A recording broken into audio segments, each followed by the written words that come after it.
दोस्तों, हमारे पिछले अध्याय में हमने जाना था कि भगवत गीता के तीसरे अध्याय से हमें वो क्या बातें सीखने को मिलती हैं जिन्हें हम जीवन में उतार सकते हैं। अगर आपने अभी तक हमारा वह वीडियो नहीं देखा है तो आप हमारे चैनल पर प्लेलिस्ट में जाके उस वीडियो को देख सकते हैं। दोस्तों, आज की हमारी श्रृंखला को आगे बढ़ाते हुए भगवत गीता के चौथे अध्याय के बारे में हम बात करेंगे और जानेंगे कि भगवत गीता का चौथा अध्याय हमें जीवन में क्या सीख देता है। दोस्तों, अगर आप भी जानना चाहते हैं कि भगवत गीता के चौथे अध्याय से आप वह क्या बातें हैं जो सीख सकते हैं, तो हमारे साथ वीडियो में अंत तक ज़रूर बने रहिए।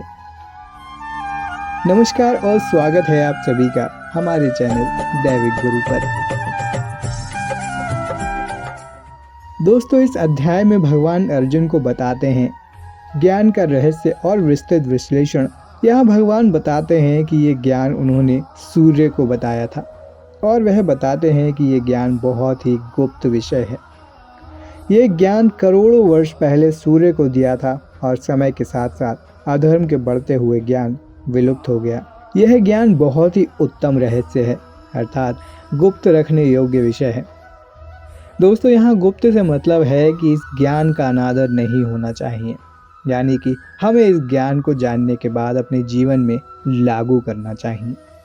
ये ज्ञान भगवान अर्जुन को उनका भक्त होने के कारण देते हैं और ये ज्ञान आज हम तक आ रहा है। ये भी भगवान श्री कृष्ण की कृपा ही है कि हमें ये गुप्त रहस्य मिला है, तो हमें दोस्तों अवश्य इसका लाभ उठाना चाहिए। जब भगवान अर्जुन को बताते हैं कि यह ज्ञान पहले उन्होंने सूर्य को दिया था, तब अर्जुन के मन में एक संशय उत्पन्न होता है।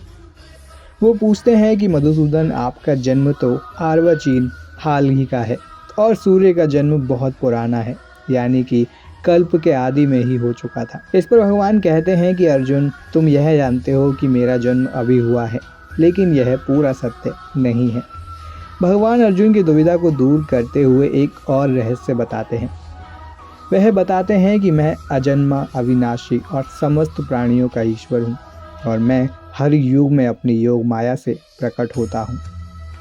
यानी कि श्री गीता ज्ञान भगवान पहले भी दे चुके हैं और आगे भी समय समय पर अधर्म बढ़ने पर जन कल्याण के लिए देते रहेंगे। अब आप सोच रहे होंगे कि आखिर यह ज्ञान है क्या, तो आइए जानते हैं। यदा यदा ही धर्मस्य ग्लानिर्भवति भारत, अभ्युत्थानं धर्मस्य तदात्मानं सृजाम्यहम्।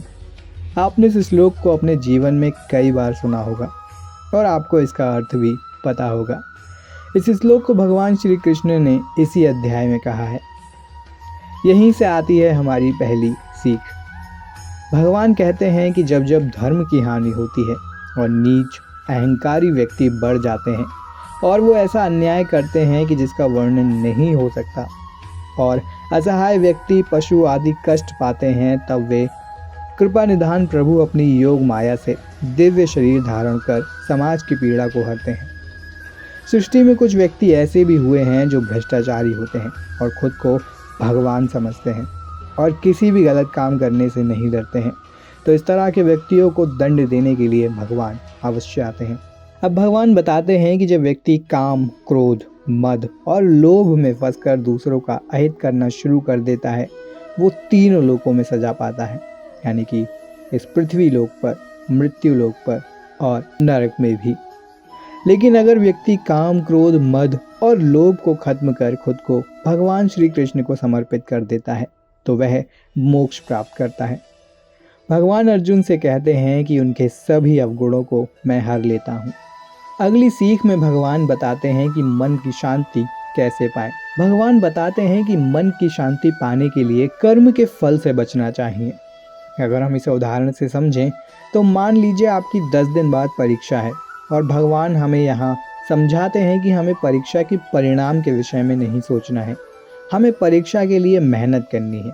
क्योंकि हम परीक्षा के परिणाम के बारे में सोचते हैं तो हर परीक्षा की तैयारी नष्ट हो जाती है और बुद्धि विचलित हो जाती है।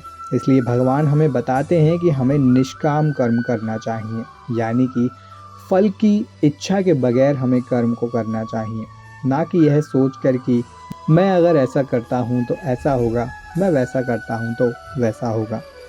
अगली सीख में भगवान बताते हैं कि योगी की संपूर्ण अवस्था क्या होती है। जो व्यक्ति शास्त्रों के अनुसार कर्म करता है वह पंडित होते हैं। ऐसे व्यक्ति के सभी कर्म शून्य हो जाते हैं। यानी कि ऐसा व्यक्ति खूब उन्नति तो पाता है, लेकिन उस पर अहंकार ना करते हुए उस कर्म को और उसके फल को दोनों को भगवान श्री के चरणों में रख देता है। वह मोक्ष की प्राप्ति कर लेता है और तीनों लोकों का सुख पाता है। ऐसा व्यक्ति आशा रहित होता है और मन पर विजय पाकर कर्तव्य कर्म ही करते हैं। कुछ योगी इतने श्रेष्ठ होते हैं कि वो परम ब्रह्म की स्थिति को समझ लेते हैं और अपनी श्वास के आने और जाने पर नियंत्रण कर लेते हैं। अगर इस सीख के सार को समझें तो उसका अर्थ है कि कर्तव्य कर्म और भौतिकतावाद ही संसार से जोड़ते हैं। अब इससे बचने के लिए, अर्थात जन्म मरण से बचने के लिए भगवान ज्ञान देते हैं। जो मनुष्य संन्यास को समझ लेता है, यानी कि जान लेता है कि संसार की विषय वस्तु सिर्फ माया मात्र है और उनमें रुचि नहीं लेता है, तो ऐसा व्यक्ति कर्म से मुक्त हो जाता है और ईश्वर के तत्व को समझ लेता है।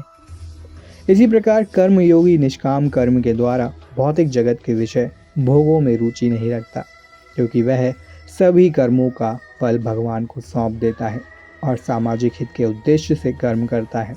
भगवान श्री कृष्ण के अनुसार भी कर्मयोगी बनना ही आसान और श्रेष्ठ है। अगली सीख में भगवान श्री कृष्ण बताते हैं कि हमें गुरु की आवश्यकता क्यों है। श्री कृष्ण के अनुसार यह सभी विषय रहस्यात्मक विषय हैं जिसे समझना कठिन है।